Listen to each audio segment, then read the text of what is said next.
Доаѓа време на дополнителен притисок, но по ниту една цена не потпишувајте ништо, алармира Штипското здружение за заштита на работничките права Гласен текстилец.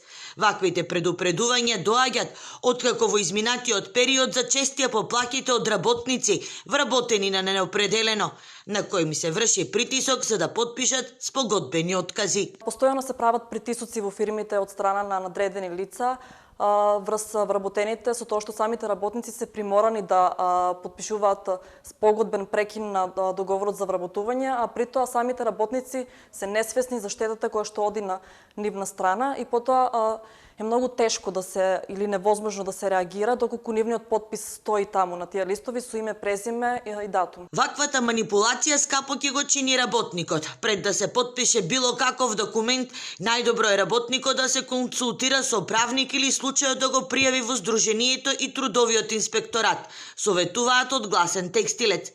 Со спогодбен отказ, газдите немаат обврска да исплатат опремнина, а работникот ја губи задолжителната финансиска помош од државата. Со потпишувањето на спогодбениот отказ, работниците не ги следува надомест од Агенција за вработување, исто така не ги следува здравствено осигурување во периодот додека трае надоместокот. Поради лошата економска состојба и немањето на работа, се очекува притисоците врз работниците постојано да растат. Ако ваквиот однос претходно беше карактеристичен само за во текстилната гранка, сега е изразен во речиси целиот приватен сектор.